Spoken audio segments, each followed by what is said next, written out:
स्वागत है आप सभी का पीएस जुडिशरी के यूट्यूब चैनल पर। आज की क्लास में हम भारतीय न्याय संहिता 2023 के चैप्टर 2 यानी कि जो पनिशमेंट के बारे में है, जो कि धारा 4 से 13 के बीच में है, यानी कि सेक्शन 4 से 13 के बीच में है, उसको पढ़ेंगे हम। किसी अभी जो है पर्सनल रीजन के चलते मैं इस पे वीडियो अपलोड नहीं कर पाया था, तो आपको ये लेक्चर सीरीज कैसी लग रही है तो वो आप कमेंट कर सकते हैं। और आप सभी से रिक्वेस्ट है, क्योंकि आप लोग लेक्चर्स तो देख लेते हैं लेकिन चैनल को सब्सक्राइब नहीं करते हैं, तो मेरी आपसे रिक्वेस्ट है कि इस चैनल को सब्सक्राइब जरूर कर लीजिएगा। क्योंकि इससे क्या है, आप जैसे वीडियो को लाइक करते हैं, शेयर करते हैं और आप आपका रिस्पॉन्स अच्छा रहता है आपकी तरफ से, तो हमें भी नए लेक्चर्स को और अच्छे से प्रिपेयर करने के लिए मोटिवेशन मिलता है। और एक और इम्पोर्टेंट चीज, जितने यहाँ पे मैं वीडियोस अपलोड कर रहा हूँ लेक्चर सीरीज के, तो आप जो कंटेंट में यहाँ पे आपको फ्री में अवेलेबल करा रहा हूँ, वो कई लोग पेड क्लास में देते हैं और देते भी नहीं है, कई लोग आपसे फीस ले लेते हैं। तो इसलिए आपकी भी ये ड्यूटी बनती है कि यदि आपको ये हेल्पफुल लग रहा है आपकी स्टडी में, तो आप इस चैनल को सब्सक्राइब करें और वीडियो जो है उसको अपने दोस्तों के साथ भी शेयर करें। जो लोग कोचिंग अफोर्ड नहीं कर सकते हैं उनके साथ तो एटलीस्ट आप शेयर कर ही सकते हैं। चलिए क्लास स्टार्ट करते हैं आज की अपन। हमने जो है लास्ट सेक्शन 3 तक जो है हमने कवर कर लिया था। एक बेसिक जो था अपना हो गया था। देखिए चैप्टर 2 जो है वो पनिशमेंट्स के बारे में प्रोविजन करता है। जो किसी अपराध के लिए दंड दिए जा सकते हैं उनके प्रकार इसके अंतर्गत बताए गए हैं सेक्शन 4 में। ठीक है। पनिशमेंट क्या होती है, एक बार हम इसे भी देख लेते हैं। देखिए पनिशमेंट की हम परिभाषा के तौर पर बात करें तो एक तरीके से ये क्या है, विधि का उल्लंघन करने वाले व्यक्ति को शारीरिक या मानसिक रूप से पहुंचाई गई कष्ट या पीड़ा होता है। तो ये चीज आप ध्यान रखेंगे कि पनिशमेंट क्या है, एक शारीरिक मानसिक कष्ट होता है जो अपराधी व्यक्ति को दी जाती है। सेक्शन 4 को अपन पढ़ते हैं। इस दंड के बारे में बात करता है पनिशमेंट। देखिए अपराधी इस संहिता के उपबंधों के अधीन जिन दंडों से दायी होंगे वे होंगे। देखिए पहला मृत्युदंड से दंडित किया जा सकेगा, डेथ पेनल्टी हो सकती है, आजीवन कारावास का दंड हो सकता है, इम्प्रिजनमेंट फॉर लाइफ हो सकता है। कारावास जो है 2 प्रकार का हो सकता है, जो कि कठिन अर्थात कठोर श्रम के साथ में जब होता है तो वो कठिन कारावास कहलाता है। और एक होता है सिंपल। संपत्ति की जब्ती यानी कि फोरफीचर ऑफ प्रॉपर्टी हो सकती है, फाइन हो सकता है और सामुदायिक सेवा का पनिशमेंट हो सकता है, कम्युनिटी सर्विसेज हो सकती है। तो ये जो है आपका कम्युनिटी सर्विसेज यहाँ पे जो है ये नई ऐड की गई है इसके अंतर्गत। ठीक है। देखिए सेक्शन 4 उन दंडों के प्रकार बताता है जो इस संहिता के अधीन किसी अपराध के उल्लंघन करने पर दिए जा सकते हैं। ठीक है। तो ये चीज आपको ध्यान रखनी। देखिए मृत्युदंड की बात करेंगे तो इसके अंतर्गत कई अपराध हैं। जैसे एग्जाम्पल की हम बात करेंगे तो जैसे सेक्शन 103 है आपका, सबसेक्शन 1 जो है इसका क्या बताता है, यदि कोई व्यक्ति मर्डर करता है तो उस पर क्या उसको क्या है, मृत्युदंड यानी कि डेथ पेनल्टी या लाइफ इम्प्रिजनमेंट प्लस फाइन के साथ में दिया जा सकता है। ये आपको मृत्युदंड के बताते हैं। इस संहिता के अंतर्गत बहुत से प्रोविजन हैं जिसमें मृत्युदंड दिया जा सकता है। पहले तो कम थे लेकिन इसमें कुछ ऑफेंसेस नए इंक्लूड किए गए हैं, तो उनमें भी क्या है, डेथ पेनल्टी दी जा सकती है। मृत्यु से दंडनीय जो भी अपराध हैं उनकी आप एक लिस्ट तैयार कर लीजिएगा, जो जो आपको पता चलते हैं। मैं कोशिश करूंगा मैं भी उन ऑफेंस को देख के कौन कौन से ऑफेंस में मृत्युदंड है तो उसकी एक अलग से वीडियो में अपलोड कर दूंगा किन अपराधों में मृत्युदंड दिया जा सकता है। तो अभी के लिए समझने के लिए ये समझ लीजिए कि मर्डर है जैसे कि, तो ये इसके अंतर्गत दिया जा सकता है। आतंकवाद से रिलेटेड जो ऑफेंस है इसका ही एक सबसेक्शन 2 है, जो क्या बात करता है, भीड़ द्वारा हत्या यानी कि मॉब लिंचिंग को पनिश करता है, उसमें भी मृत्युदंड दिया जा सकता है। डेथ पेनल्टी पे एक केस और आप देख लीजिएगा। केस का नाम है बच्चन सिंह वर्सेस पंजाब राज्य का एक मामला था। 1980 का ये मामला था, 1980 का। तो इस मामले में ये कहा गया था कि जो मृत्युदंड है, भारत में जो मृत्युदंड दिया जाता है अपराधों के संबंध में, वो विरल से विरलतम मामलों में ही दिया जाना चाहिए। इसलिए आप देखते होंगे कि जो मृत्युदंड है भारत में बहुत कम लोगों को ही दिया जाता है। तो ये चीज आप ध्यान रखेंगे कि मृत्युदंड पर ये जो मामला है बच्चन सिंह का, इसको ध्यान रखना है। फिर आता है आजीवन कारावास। देखिए आजीवन कारावास को हम इस संहिता में 2 प्रकार से पढ़ेंगे। एक तो लिखा होगा आपका सिंपल आजीवन कारावास लिखा होगा, और दूसरा लिखा होगा आजीवन कारावास जिससे व्यक्ति की शेष प्राकृतिक जीवन अभिप्रेत है। ठीक है, इस प्रकार से लिखा होगा।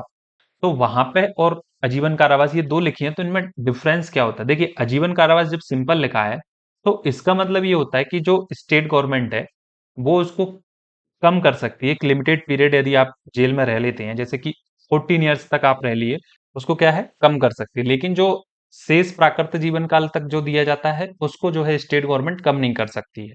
ठीक है, ये बेसिक सा डिफरेंस रहता है। फिर आता है आपका कारावास। देखिए कारावास जो है दो प्रकार का हो सकता है, कठिन कारावास होता है और सादा कारावास। जब कठिन कारावास होता है तो आपको जब कारागार यानी कि जेल में रखा जाता है तो वहां पे आपसे कुछ ना कुछ काम कराया जाता है। और जेल में जैसे कि आपसे लिफाफे बनवाए जाएंगे। तो ये क्या होता है, काम के साथ में जब आपको श्रम के साथ में जो है कारावास दिया जाता है तो वो आपका कठोर कहलाता है। जेल में जो कैदी रहते हैं उनको उसका पे भी मिलता है, जो काम वो करते हैं श्रम के साथ। और सादा रहता है तो सादा में आपको कोई काम वगैरह नहीं करना पड़ता है। ठीक है, फिर आपका एक और फीचर ऑफ प्रॉपर्टी जो रहती है आपकी, इसमें क्या रहता है कि जो आपकी प्रॉपर्टी रहती है उसको जब्त कर लिया जाता है। और ये जो फोर फीचर ऑफ प्रॉपर्टी की पनिशमेंट रहती है लगभग आज के टाइम पे किसी को दी तो जाती नहीं है, लगभग समाप्त से ये इसका चलन जो है बंदी है। कुछ ऑफेंसेस ही हैं जिन्हें हम देखेंगे और भारतीय न्याय संहिता के जो 3 सेक्शन है, आप जब स्टेट के विरुद्ध अपराध हम पढ़ेंगे, राज्य के विरुद्ध अपराध जब हम पढ़ेंगे तो वहां पे आपको सेक्शन जो है 154 में ये पनिशमेंट देखने को मिलेगी और सेक्शन 155 में आपको ये पनिशमेंट देखने को मिलेगी और मिलेगी आपको ये एक 157। इन सेक्शन के अंतर्गत आपको क्या है, फोर फीचर ऑफ प्रॉपर्टी की पनिशमेंट देखने को मिलेगी। हालांकि ये दी नहीं जाती है, फोर फीचर ऑफ प्रॉपर्टी की पनिशमेंट बहुत कम का दंड दिया गया है। फिर आता है आपका फाइन। तो फाइन बहुत सारे ऑफेंसेस के साथ में हम पढ़ेंगे। ये आपका नया दंड आया है सामुदायिक सेवा। 6 अपराध हैं जिनमें ये पनिशमेंट दी जा सकती है। जैसे कि सामुदायिक सेवा की सजा क्या होती है, पहले तो इसको भी समझ लेते हैं क्योंकि ये थोड़ी नई है। तो इसकी टर्म्स क्या है, देखिए सामाजिक सेवा यानी कि कम्युनिटी सर्विसेज की क्या सजा में क्या होता है। देखिए जब कोई भी व्यक्ति अपराध करता है तो उसको सजा या तो हम ऊपर दिए गए उसमें से दी जाती है। इसमें क्या है, व्यक्ति को जेल में ना भेजकर जो भी समाज की सेवा से रिलेटेड पनिशमेंट होती है वो दी जाती है। जैसे कि मान लो एग्जाम्पल के लिए हम बात करें कि एक व्यक्ति ने 5,000 रुपए की चोरी की थी और वो 5,000 रुपए चोरी की उसने वापस कर दिए, तब कोर्ट उसको क्या है जेल ना भेजकर उसको सामुदायिक सेवा की सजा दे सकती है। जैसे बोल दिया कि भाई आप जाइए, आपके पास में जो गली मोहल्ले हैं, गार्डन है, उसमें एटलीस्ट आपको 50 पेड़ लगाने हैं। कितने? 50 पेड़ लगाने हैं और उनकी देख रेख करनी है आपको जब तक वो बढ़ नहीं जाते। तो ये क्या है, आपका सामुदायिक सेवा का पनिशमेंट हो गया। या मान लीजिए कि आपको किसी टीचर हैं, एनजीओ में जाकर आपको पढ़ाना है बच्चों को 1 महीने 2 महीने तक, तो ये क्या है, आपकी कम्युनिटी सर्विसेज की पनिशमेंट होती है। ठीक है, आई होप आपको ये चीज समझ आ गई होगी। अब बढ़ते हैं अपन आगे। अब भारतीय न्याय संहिता का जो सेक्शन 5 है वो दंडादेशों के लघुकरण के बारे में बात करता है। किसके बारे में बात करता है? कम्यूटेशन ऑफ सेंटेंसेस की बात करता है। किसके बारे में बात करता है सेक्शन 5? कम्यूटेशन ऑफ सेंटेंसेस की बात करता है। तो देखिए ये कहता है आपका सेक्शन 5 कि समुचित सरकार, कौन? समुचित सरकार अपराध अपराधी की सम्मति के बिना ही इस संहिता के अधीन किसी दंड का भारतीय नागरिक सुरक्षा संहिता की धारा 474 के अनुसार जो है किसी अन्य दंड में लघुकरण कर सकती है। देखिए ये कम्यूटेशन की बात करता है, यानी कि जो अपराध किसी व्यक्ति को दिया गया है उसको कम कर सकती है। दंडादेश का लघुकरण का मतलब होता है कम करना। जैसे मान लो किसी व्यक्ति को आजीवन का मृत्यु दंड दिया गया था तो उसको आजीवन कारावास में बदल देना। जब इसके साथ में हम सेक्शन 474 पढ़ेंगे तो सेक्शन 474 में ये नई व्यवस्था ये की गई है, यदि किसी अपराध के लिए केवल आजीवन कारावास का दंड दिया गया है और उसमें मृत्यु दंड जो है नहीं है, उस अपराध के संबंध में मृत्यु दंड नहीं है वो, तो और आजीवन कारावास है, तो उसको क्या है 7 वर्ष तक के कारावास में कन्वर्ट कर सकते हैं। कम से कम 7 वर्ष तक के कारावास में। और यदि उनके साथ में मृत्यु दंड है या मृत्यु दंड को कम करके जीवन कारावास दिया गया है, उस कंडीशन में जो है 14 ईयर से कम की नहीं होगी। तो ये क्या है, सरकार जो है कम कर सकती है दंड को। और ये इसमें अपराधी की सहमति इंपॉर्टेंट नहीं होती, ये चीज आपको ध्यान रखना है। जैसे 15 अगस्त पर कई स्टेट क्या करते हैं, कुछ अपराधी जो रहते हैं उनको जेल से रिहा करते हैं। कई मूवीज में आपने देखा होगा, वैसे रियल में भी होता है कि कई ओकेजन्स रहते हैं उन पे जो है सरकार क्या करती है, कुछ अपराधियों को, कुछ कैदियों को जेल से रिहा कर देती है। समुचित सरकार जो है उसको कम कर सकती है सजा को। स्पष्टीकरण इसका क्या कहता है कि इस धारा के प्रायोजन के लिए समुचित सरकार पद से उन मामलों में केंद्र सरकार विपरीत है जिनमें दंडादेश क्या है, मृत्यु का है। यदि किसी व्यक्ति को मृत्यु दंड का दंडादेश दिया गया है तो वहां पे सेंट्रल गवर्नमेंट होगी। और ऐसे विषय, या कह रहा है कि ऐसे विषय जिसमें विधि के विरुद्ध अपराध के लिए जिस पर संघ की कार्यपालिका शक्ति का विस्तार है। स्पष्टीकरण ये कहता है कि समुचित सरकार पद से हमने अर्थ लेना है, तो पहला होता है केंद्र सरकार लिए जाएगा, सेंट्रल गवर्नमेंट लिए जाएगा जब किसी अपराध में आप मृत्यु दंड दिया गया है अपराधी को, तब वहां पे लघुकरण करना है, कम्यूटेशन ऑफ सेंटेंस करना है, तो गवर्नमेंट कौन होगी वहां पे? सेंट्रल गवर्नमेंट होगी। ऐसे किसी विषय से संबंधित विधि के विरुद्ध अपराध है जिस पर क्या है, सेंट्रल गवर्नमेंट की एग्जीक्यूटिव पावर का विस्तार है। एग्जीक्यूटिव पावर से मतलब सेंट्रल की जो भी एग्जीक्यूटिव पावर है, तो उस शक्ति का विस्तार है। जैसे रेलवे से रिलेटेड कोई ऑफेंस है, शेड्यूल 7 हम पढ़ते हैं कॉन्स्टिट्यूशन का, तो उसमें एक जो है संघ सूची है।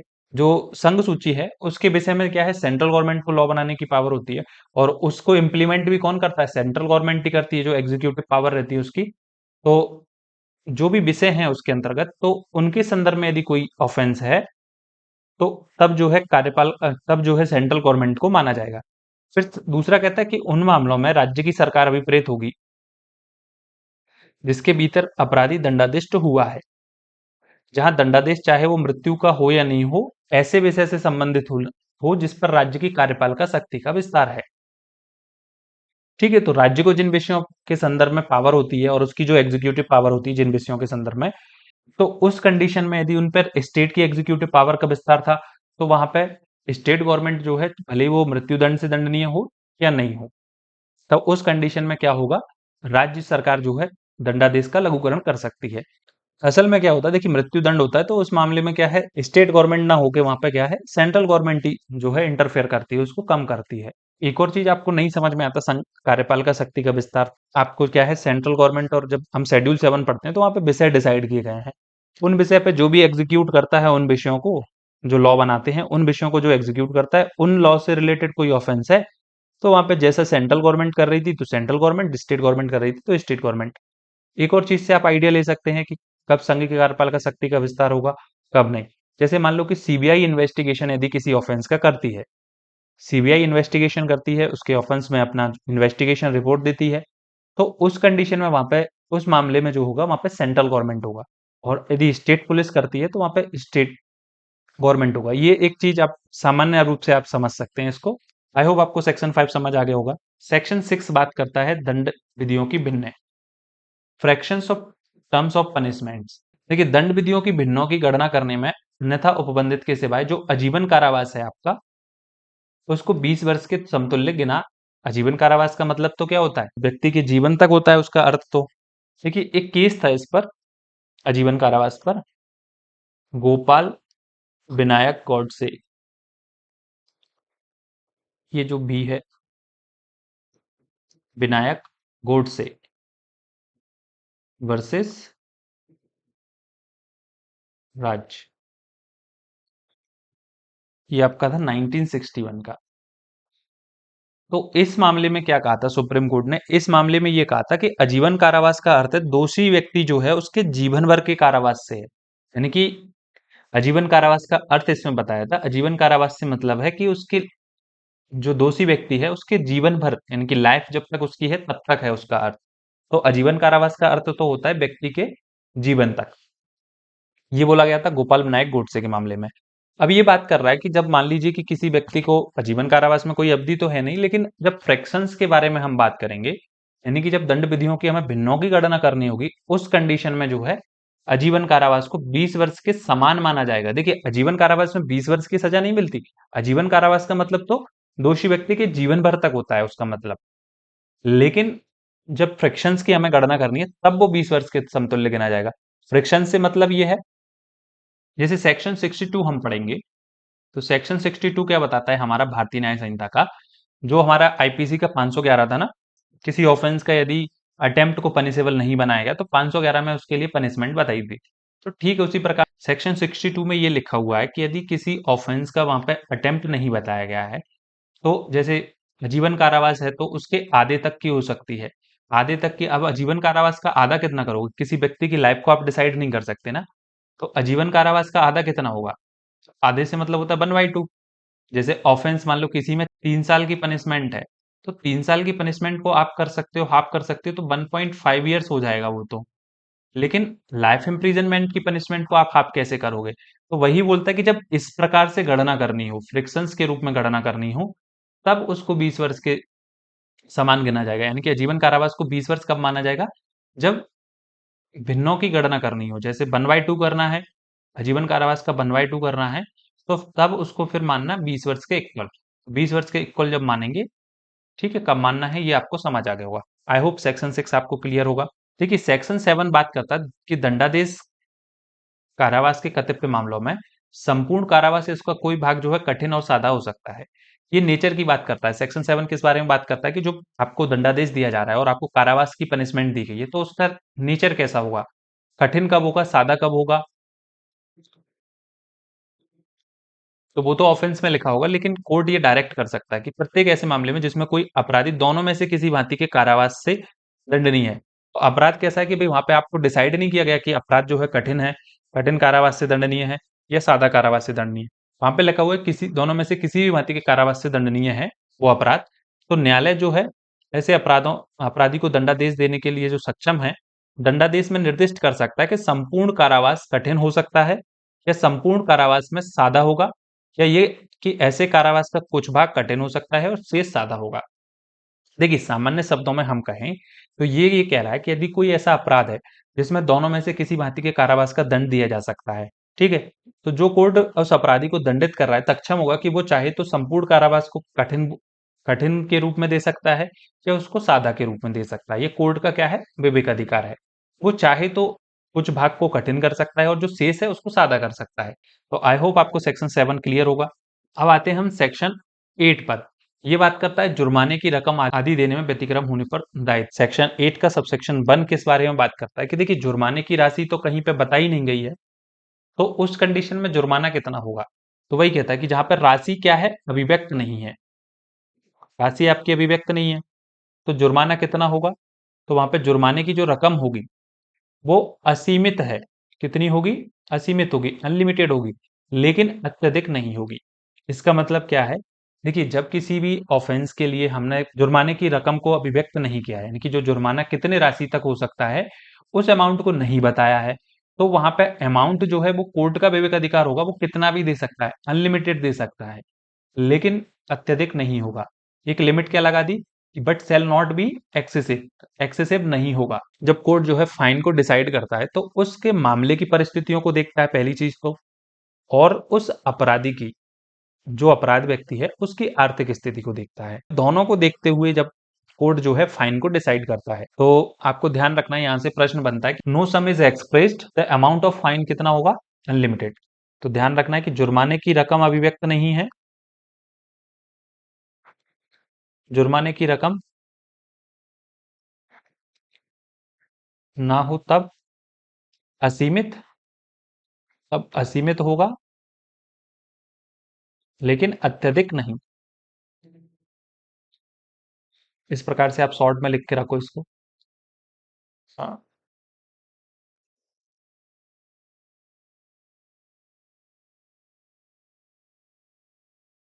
ठीक है, तो ये अत्यधिक नहीं होगा। जैसे जब हम चोरी का ऑफेंस पढ़ेंगे 303 में, जब इसकी जो पनिशमेंट पढ़ेंगे तो वहां पे फाइन का जो है अमाउंट नहीं लिखा हुआ है, तो वहां पे फाइन का अमाउंट नहीं लिखा है, तो फाइन जो है वो कोर्ट का विवेक अधिकार है, वो कितना भी दे सकता है, लेकिन अत्यधिक नहीं होगा, एक्सेसिव नहीं होगा। ये आपको सेक्शन 8 के सबसेक्शन 1 में बताया गया है।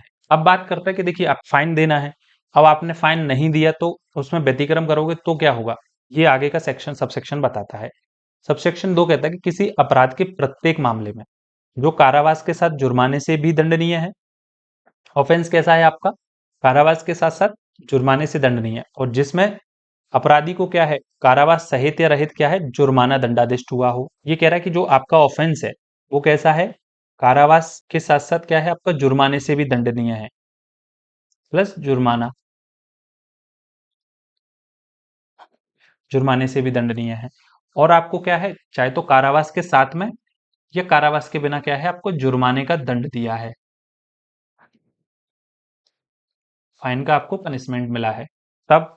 और कहता है कि जो इम्प्रिजनमेंट या जुर्माना या केवल जुर्माने से दंडनीय कोई अपराध है, अपराध कैसा है, या तो कारावास या जुर्माने से दंडनीय है या केवल जुर्माने से दंडनीय अपराध है, जिसमें अपराधी को क्या है, जुर्माना दंडादिष्ट हुआ है और उसको अपराधी को क्या मिला है, जुर्माना दिया गया है तब।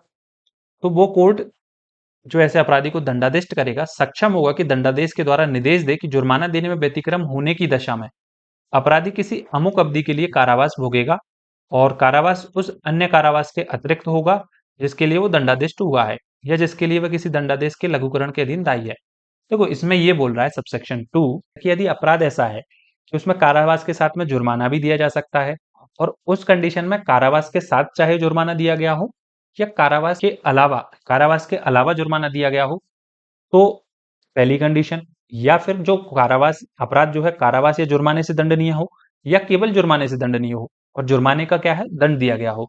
इन दोनों ही कंडीशन में क्या है, कोर्ट जो किसी व्यक्ति को दोषी होने के लिए दंडादेश दे रहा है वो सक्षम होगा, वो सक्षम है कि वो निर्देश दे सकता है कि यदि आप जुर्माना नहीं देते हो इतनी अवधि के भीतर तो आपको जो है अतिरिक्त अवधि का कारावास दिया जाएगा, यानी कि एडिशनल पनिशमेंट होगी default of payment of fine. अतिरिक्त अवधि का कारावास जो दंडादेश हुआ है वो उस दंड के अतिरिक्त होगा या आपको दंडादेश लघुकरण करके किया गया है तो उसके भी ये अतिरिक्त होगा। तो आई होप आपको सबसेक्शन 2 क्लियर होगा। सबसेक्शन 3 क्या कहता है?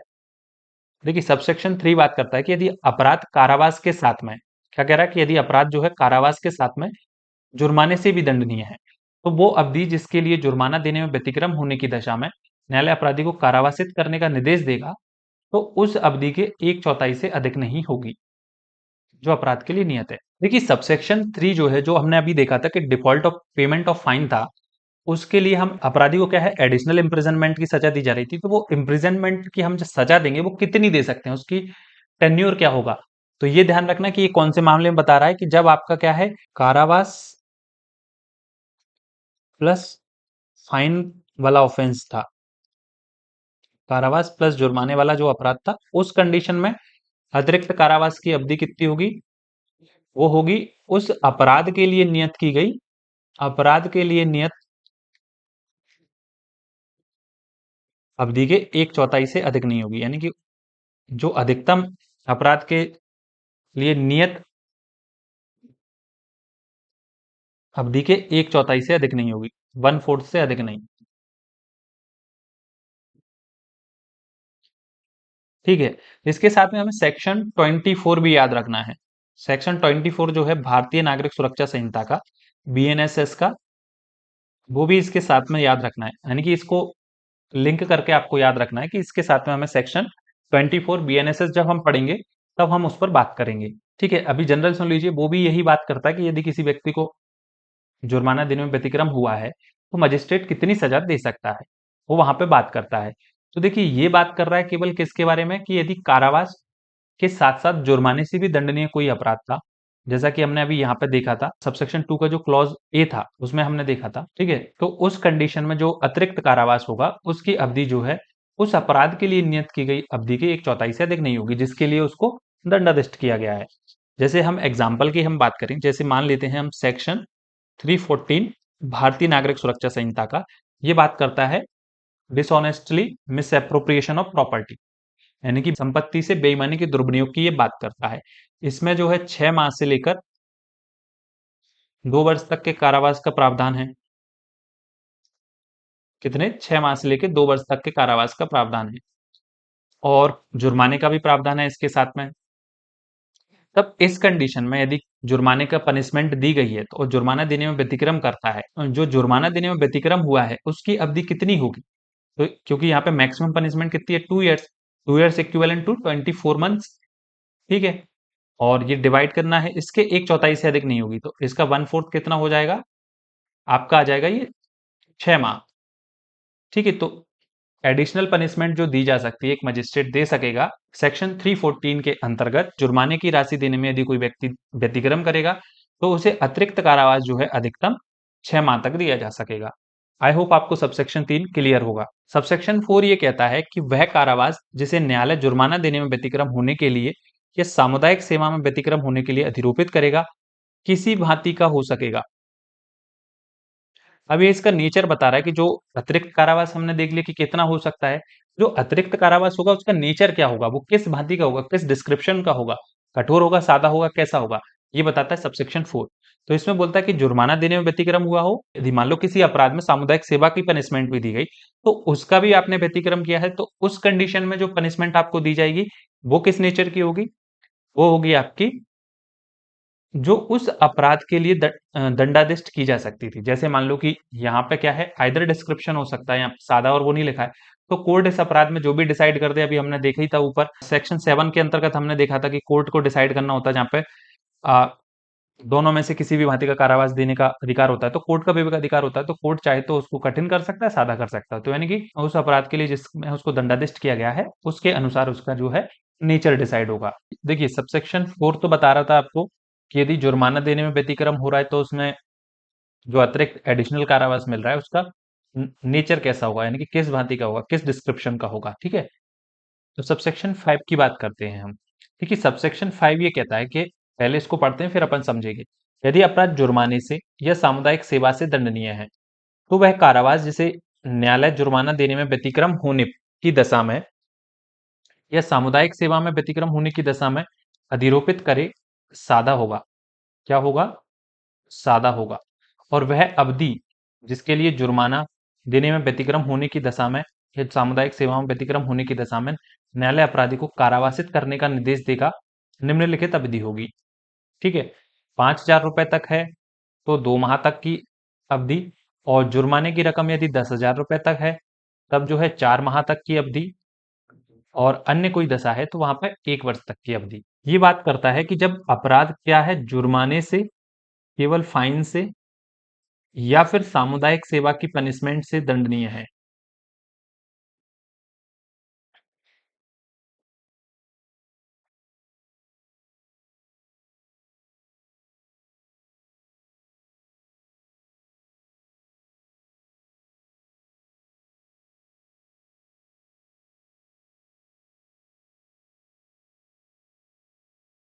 तो अपराध कौन सा है? या तो जुर्माने से या सामुदायिक सेवा के दंड से दंडनीय कोई अपराध है। उस केस में यदि कोई व्यतिक्रम करता है जुर्माना देने में, तब व्यतिक्रम करता है कोई व्यक्ति,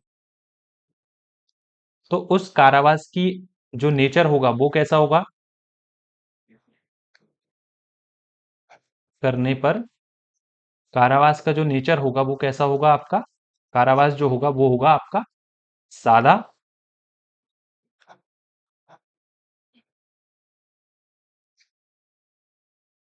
ठीक है, और जो अवधि होगी वो कैसी होगी? अवधि को यहां पे लिख देते हैं। जो टर्म्स होगी कारावास की वो कैसी होगी? यदि देखिए फाइन जो था वो 5,000 रुपए तक था। कितने तक था? 5,000 रुपए तक। तो आपका हो जाएगा कितना? 2 माह का कारावास। ठीक है, यदि 5,000 रुपए से ज्यादा है, 5,000 प्लस, लेकिन कहाँ 10,000 रुपए तक है, तब इस कंडीशन में होगा 4 माह। और अन्य कंडीशन कोई है, 10,000 से ज्यादा है, 10,000 प्लस से अन्य कोई दशा यहां पे लिख लेंगे आप। अन्य कोई दशा है,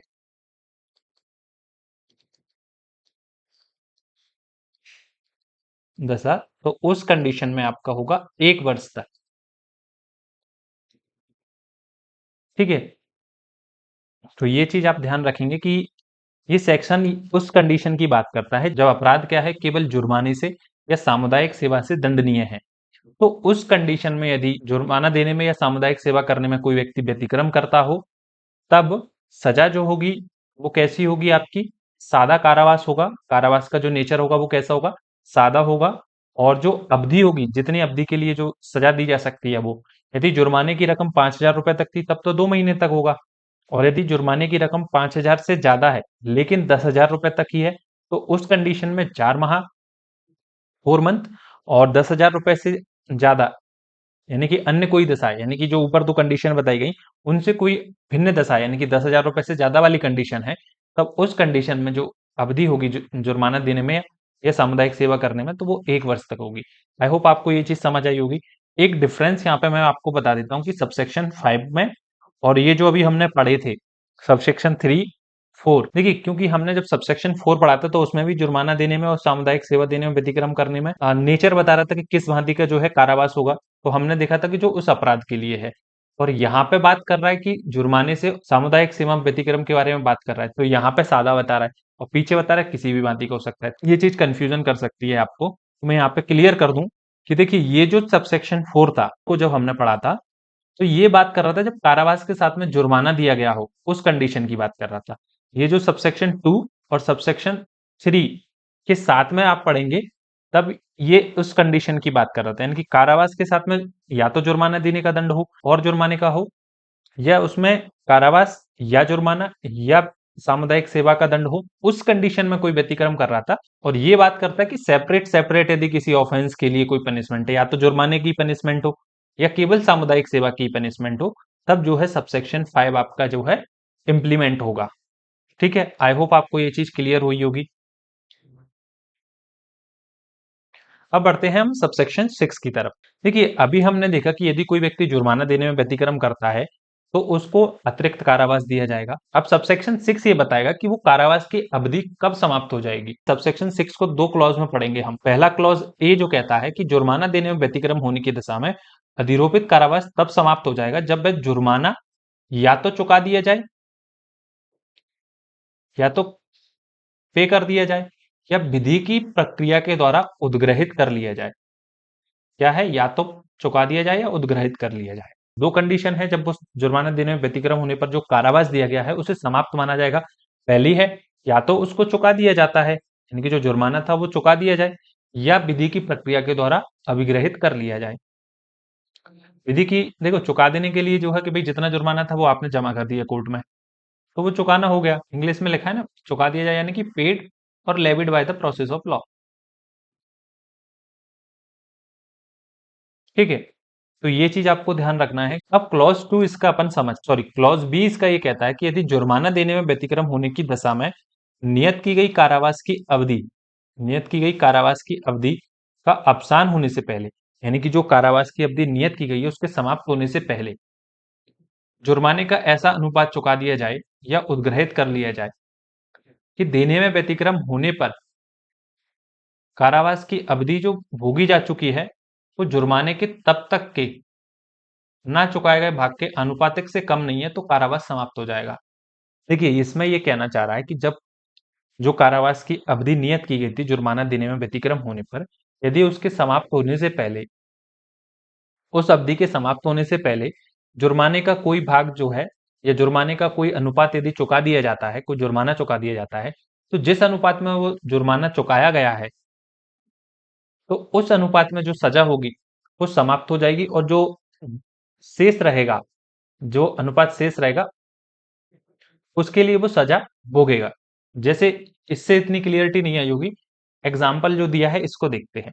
देखिए, इसमें क्या है, ये जो एग्जाम्पल है इसमें एक व्यक्ति है, उसको 1,000 रुपए जुर्माने का, यानी कि कितना, 1,000 रुपीज जो है जुर्माने का उसको पनिशमेंट दी गई, और उसने व्यतिक्रम करता है वो व्यक्ति, तो 1,000 रुपए देने में व्यतिक्रम किया तो उसको 4 माह का कारावास दिया गया। व्यतिक्रम पर सजा कितनी हो गई, उसकी 4 माह की उसको सजा मिली। अब वो क्या करता है कि जैसे सपोज दैट कि 1 जनवरी, 4 माह की सजा उसकी जनवरी, फरवरी और अप्रैल, यानी कि मान लो कि 1/1/2024 से उसकी जो है सजा शुरू होनी है। ठीक है, और जो कि 30 अप्रैल जो है आपका 2024 तक उसकी सजा चलनी है। ठीक है, अब मान लो कि 1 तारीख को उसको अरेस्ट हो गया और आ गया, अब उसकी जो सजा होगी वो 4 माह चलेगी। तो यहाँ पे उसकी, जैसे मान लो कि वो 15 जनवरी को ही क्या करता है कि जुर्माने की जो है 750 रुपए, 15 जनवरी को क्या करता है, जुर्माने के 750 रुपए वो अदा कर देता है, यानी कि पेड कर देता है, चुका देता है। तब इस कंडीशन में हम इसका अनुपात निकालेंगे, यानी कि 4 माह का अनुपात क्या निकलेगा, 1,000 रुपीज पे 250 रुपीज पर मंथ। ठीक है, तो 3 महीने की जो 750 रुपीज इसने दिए हैं, तो 3 महीने की सजा इसमें माफ हो जाएगी, इसकी फरवरी, मार्च, अप्रैल।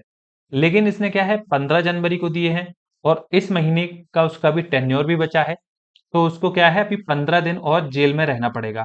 तो 15 दिन के बाद जो है उसको छोड़ दिया जाएगा। ये जुर्माना भले ही उसने 15 जनवरी को दिया है, और उसको फिर 30 जनवरी, 31 जनवरी को छोड़ दिया जाएगा। ठीक है, इतनी चीज समझ आई होगी।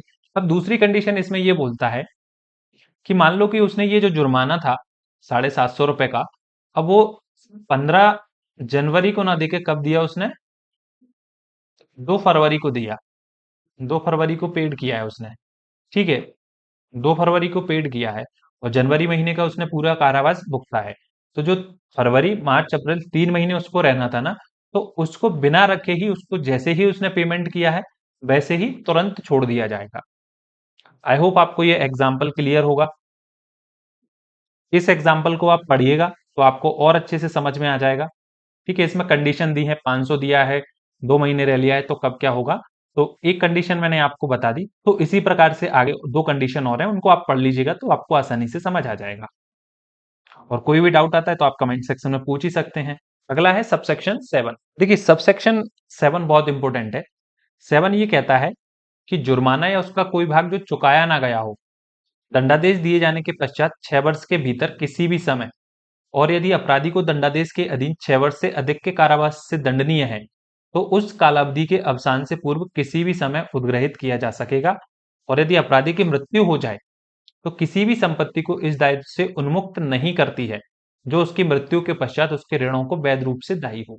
देखिए ये सिंपल सी ये इतनी बात बोलता है कि जो जुर्माना की जो सजा दी गई थी, जो जो फाइन आपको पे करना था, तो वो कब तक आपको वसूल कर सकते हैं। तो बोलता है कि जिस दिन उसको दंडादेश दिया गया था, तो दंडादेश की तारीख से 6 वर्ष के भीतर आपको जो है फाइन उद्ग्रहित करना है।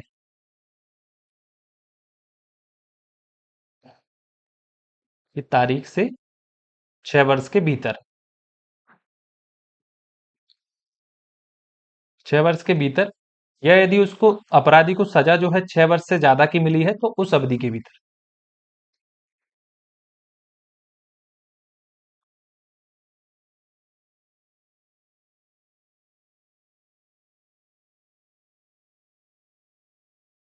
6 वर्ष से ज्यादा का दंड दिया गया है तो उसकी अवधि,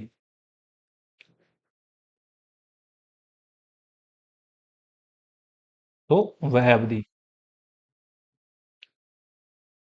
ठीक है, इस अवधि के भीतर जो जुर्माना आपका लगाया गया था वो आपसे वसूल किया जाएगा। ये इतनी सी एक बात ये बोलता है। और मान लीजिए कि यदि अपराधी मर जाता है और ये दोनों कंडीशन के भीतर जुर्माना वसूल नहीं हो पाया, उद्ग्रहित नहीं हो पाया, और वो अपराधी जो था मर जाता है, तो अपराधी की मृत्यु के बाद उसकी संपत्ति से,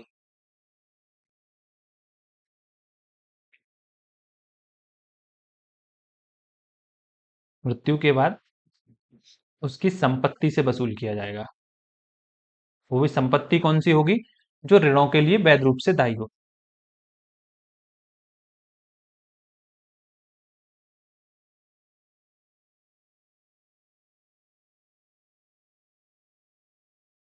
तो देखिए सबसेक्शन 7 ये कहता है कि यदि किसी व्यक्ति पर जुर्माने का दंड दिया गया है और वो नहीं चुकाता है, तो उसको 6 वर्ष के भीतर उद्ग्रहित किया जाएगा, लेविट किया जाएगा। देखिए उद्ग्रहित मतलब होता है कि जो जुर्माना किस प्रकार से वसूल किया जा सकता है, जैसे रेवेन्यू जिस प्रकार से वसूल किया जाता है उसी प्रकार से जुर्माने की वसूली की जाती है।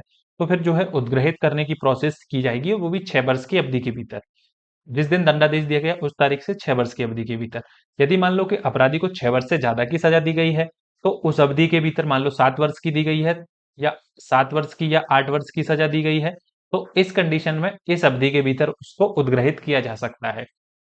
और मान लो कि यदि इस दोनों ही कंडीशन, ये दोनों टाइम पीरियड जो था उसमें उद्ग्रहित नहीं हो पाया, लेविट नहीं कर पाई, तो फिर अपराधी की मृत्यु हो गई, तो उस कंडीशन में फिर उसकी संपत्ति से जो उसके ऋणों के लिए वैध रूप से दायी हो वसूल किया जाएगा, उद्ग्रहित किया जाएगा। लोगों के बीच में कंफ्यूजन भी रहता है कि यदि जुर्माना देने में व्यतिक्रम हुआ और कारावास की अवधि भी उसने भुगत ली, तब भी क्या उसको जुर्माना देना होगा। सबसेक्शन 7 को पढ़ेंगे आप तो आसानी से इसका जवाब मिल जाएगा कि देखिए कोई भी व्यक्ति जुर्माने से मुक्ति नहीं पा सकती है। कारावास जो है जुर्माने से मुक्ति प्रदान नहीं करता है। भले ही आप जो है payment of default of fine के लिए आप जेल में रह लिए हैं, इम्प्रिजनमेंट आपने भुगत लिया हो, तब भी आपको फाइन तो पे करना ही पड़ेगा। इसको पढ़ेंगे, इस सबसेक्शन 7 को, ये पूरी क्लियरिटी दे देता है। देखिए सेक्शन 9 जो है कई अपराधों से मिलकर बने अपराध के लिए दंड के बारे में प्रावधान करती है। इस सेक्शन के अंतर्गत जो है दो प्रिंसिपल भी आते हैं, तो उन पर भी हम बात करेंगे। इस सेक्शन को पढ़ते हैं, क्या कहता है इसका सबसेक्शन 1। ये कहता है कि जहां की कोई बात जो अपराध है ऐसे भागों से मिलकर बनी है जिनमें का कोई भाग स्वयं अपराध है, तो वहां अपराधी अपने ऐसे अपराधों में से एक से अधिक के दंड से तब तक दंडित नहीं किया जाएगा जब तक कि ऐसा अभिव्यक्त रूप से उपबंधित ना हो। तो ये जो सबसेक्शन 1 है इसका, ये दोहरे दंड से संरक्षण प्रदान करता है। यानी कि एक ही प्रकार का कोई अपराध है, जब कोई अपराध एक से अधिक भागों से मिलकर बनता है तो उस कंडीशन में उसको केवल एक अपराध के लिए ही दंडित किया जाएगा, अन्य अपराधों के लिए नहीं, जब तक कि उसके संबंध में विशेष रूप से प्रावधान नहीं किया गया हो। और ये जो सबसेक्शन 1 है, दोहरे दंड से संरक्षण का सिद्धांत भी इसमें निहित है। तो ये क्या है, आपको कहीं ना कहीं एक ही अपराध के लिए ज्यादा बार दंडित करने से रोकती है। जैसे एग्जाम्पल की हम बात करें तो इसका जो नीचे दृष्टांत दिया गया है वो इसी पर है। वो ये कहता है कि यदि कोई व्यक्ति है, यदि वो किसी जेड नाम के व्यक्ति पर लाठी से 50 प्रहार करता है, तो यहाँ पे जो है उसको एक लाठी से प्रहार करना स्वेच्छा उपतिकारित करने का अपराध बनता है। ठीक उसी प्रकार से यदि उसने 50 लाठियों से प्रहार किया है तब भी कोई भी अंतर इसमें नहीं पड़ेगा। ठीक है, जैसे एक अपराध के लिए दंडित कर सकते थे स्वेच्छा उपहतिकारित करने के लिए, 50 लाठियों से मारने पर भी उसको स्वेच्छा उपहतिकारित करने के अपराध के लिए ही दंडित किया जाएगा, जिसका सजा जो है 1 वर्ष है। और इसका जो दृष्टांत जो बी दिया है वो ये कहता है कि यदि मान लीजिए कि जिस समय वो जेड को पीट रहा था उसी समय वहां पे कोई थर्ड पर्सन आ जाता है, मान लीजिए कि एक्स नाम का एक व्यक्ति आ जाता है और उसको बीच बचाव करता है, ए जो है एक्स के साथ भी मारपीट कर देता है, तो उस मामले में क्या होगा, जेड के साथ मारपीट हो रही थी, उस पर स्वेच्छा उपतिकारित करने का तो अपराध बनेगा ही, लेकिन उसने दूसरे व्यक्ति को एक्स के साथ भी मारपीट की है, इसलिए उसने उसके साथ भी क्या है स्वेच्छा उपतिकारित की है। तब इस कंडीशन में उसको क्या है, 2 अपराधों का उस पर जो है आरोप लगेगा। ठीक है, ये वाली कंडीशन है, तब उसको जो है सबसेक्शन 1 का बचाव नहीं मिलेगा। आई होप आपको सबसेक्शन 1 जो है क्लियर होगा।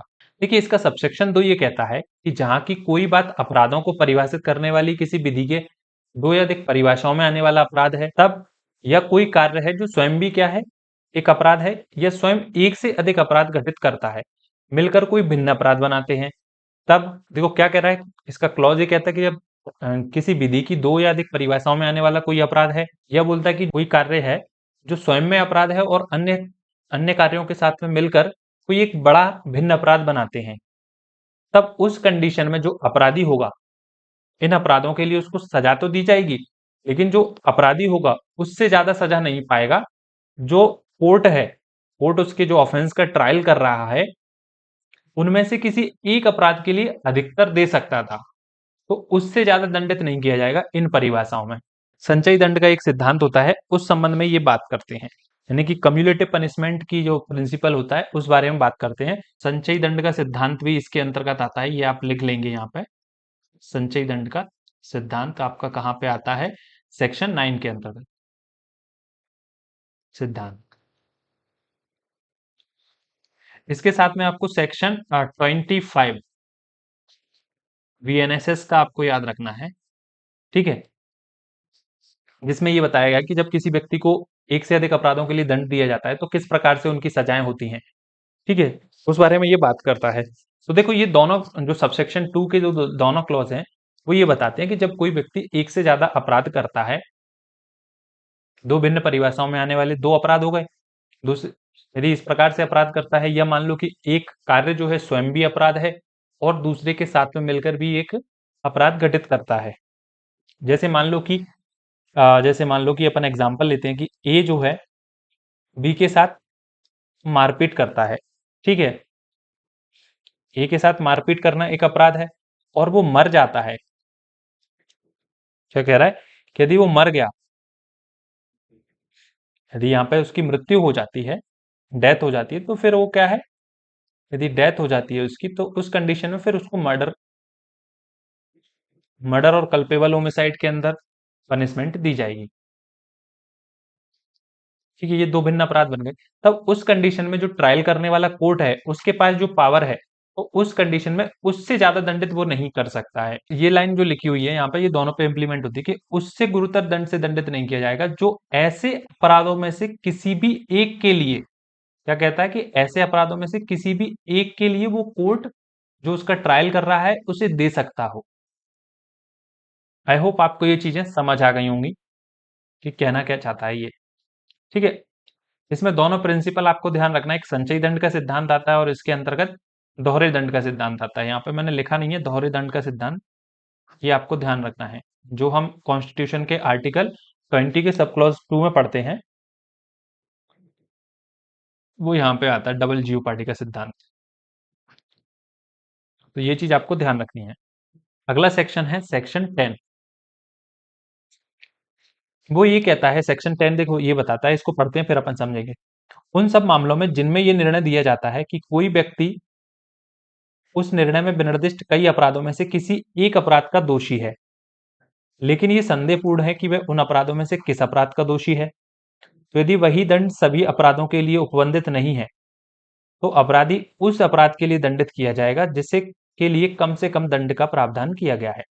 तो ये कहता है कि जब किसी व्यक्ति को दोषी पाया गया है और कई अपराधों के संबंध में उसको दोषी पाया है, और ये संदेह है कि उसने कौन सा अपराध किया है, अपराधों के बारे में संदेह कि उसने कौन सा अपराध किया है, और जो अपराध उसने किए हैं उनके लिए समान दंड की व्यवस्था नहीं है, किसी के लिए कम है, किसी के लिए ज्यादा है।